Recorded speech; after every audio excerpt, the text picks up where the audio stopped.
Hi minions family, இன்றைக்கி mini vlog பார்க்கலாம். இன்றைக்கி ஸ்நாக்ஸுக்கு மாதுளம்பழம் அப்போலாம் பாசிப்பயிறு, லஞ்சுக்கு என்ன அப்படின்னா வெண்டைக்காய் குழம்பும் பீட்ரூட்டும் ரெடி பண்ணிட்டு பிள்ளைங்களை கொண்டு போய் விட்டுட்டு அதுக்கடுத்து வந்து கிளம்புனோம். எங்கே போனோம் அப்படின்னா பாவூர் சத்திரத்தில் ஒரு மெஸ்ஸில் போயிட்டு சாப்பிட்டோம். வெற்றி மெஸ்ஸுன்னு சொல்லிட்டு வெஜிடேரியன் சூப்பராக இருந்தது. அப்படியே நாங்கள் கார் எடுத்துகிட்டு எங்கே கிளம்புனோன்னா திருமலை கோயில். இன்றைக்கி வந்து விசாகம் அப்படிங்கிறதுனால முருகரை போய் பார்த்துட்டு வந்துடலான்ட்டு கீழே ஏறும்போதே இந்த கார்டு கொடுத்தாங்க. அப்படி ஒரு பாசிட்டிவ். நான் ஃபஸ்ட்டு படியில் ஏறும்போதே அவ்வளோ ஹாப்பியாக இருந்தது. இந்த மண்டபம் வந்து எங்கள் ஊருக்காரங்க ஒரு குடும்பத்தினர் வந்து கட்டினது.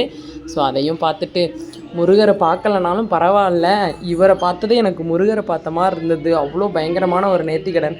வியூ பாருங்கள், அவ்வளோ அழகாக இருந்தது. தரிசனமே ஃப்ரீயாகவே எல்லா லைன்லையுமே விட்டாங்க. இன்றைக்கி வந்து அமௌண்ட்டு கொடுத்து எந்த தரிசன லைனுமே இல்லை, ஃப்ரீயாகவே கும்பிட்டுட்டு வந்துட்டோம். இங்கே வந்து மாம்பழம் வந்து அதிகமாக கிடைக்கும். கிலோ 30 ரூபாய் 20 ரூபாய்க்குமே கிடைக்கும். இந்த மங்குஸ்தான் பழம் சாப்பிடணும்னு ரொம்ப நாள் ஆசை. இதை வந்து நாங்கள் தென்காசியில் தான் வாங்கினோம். நிறைய ஃப்ரூட்ஸ்லாம் வாங்கிட்டு வீட்டுக்கு வந்துட்டோம். வீடியோ பிடிச்சா லைக் பண்ணுங்கள். பாய், தேங்க்யூ.